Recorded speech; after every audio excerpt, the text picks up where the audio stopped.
जय श्रीमन नारायण। महाराज जी के चरणों में मेरा कोट कोट दंडवत प्रणाम। पहला मेरा प्रश्न ये है कि मैं पितृ ऋण से मुक्त होना चाहता हूँ। गया करने का मेरा विचार बन चुका है, लेकिन मेरे जो बड़े भ्राता थे वो कह रहे हैं कि हमारे घर में पिताजी सब स्वप्न दे करके आ गए हैं, गया नहीं करनी चाहिए। तो उन्होंने कहा कि किसी से पूछ लेना, अगर गया करना है तो फिर हम आपसे जानना चाहते हैं क्या हम गया कर सकते हैं। गया जी करना चाहिए। आप संत हो गए हैं क्या? जी। सन्यास ले चुके हैं घर से? जी। पत्नी बच्चे आपके?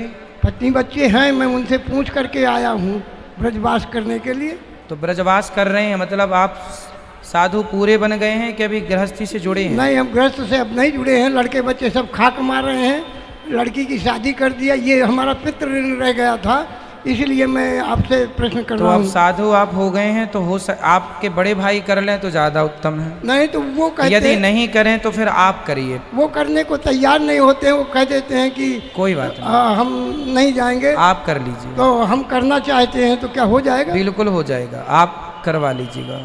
तो एक प्रश्न और मेरे मन में खटक रहा है कि 24 अवतारों में भगवान राम का अवतार है और 24 अवतारों में परशुराम जी का भी अवतार है। अब किसी भी युग में, कल्प में 2 अवतार एक साथ हुए तो उनके नाम अलग अलग हैं, लेकिन यहाँ एक भृगुसुत राम है, दूसरे दशरथ सुत राम है। जब एक राम पहले से मंच पर मौजूद हैं तो दूसरे राम क्यों आए? राम तो तीसरे भी हैं, बलराम। अरे वो तो ठीक है, लेकिन एक मंच पे दोनों अवतार खड़े हैं। दोनों अलग अलग उद्देश्य के लिए आए हैं, उद्देश्य दोनों का अलग अलग है और भगवान है वो। जी। देखिए भगवान है, एको हम बहुश्यामा, भगवान एक से अनेक हो जाते हैं। जी। भगवान के लिए कर्तुम अकर्तुम अन्यथा कर्तुम सर्व सामर्थ्य, वो भगवान है।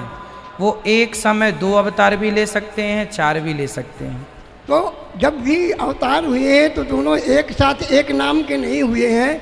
तो यही है कि रामायण में तुलसीदास जी से किसी ने पूछा था कि ये परशुराम को आप किस रूप में देखते हैं?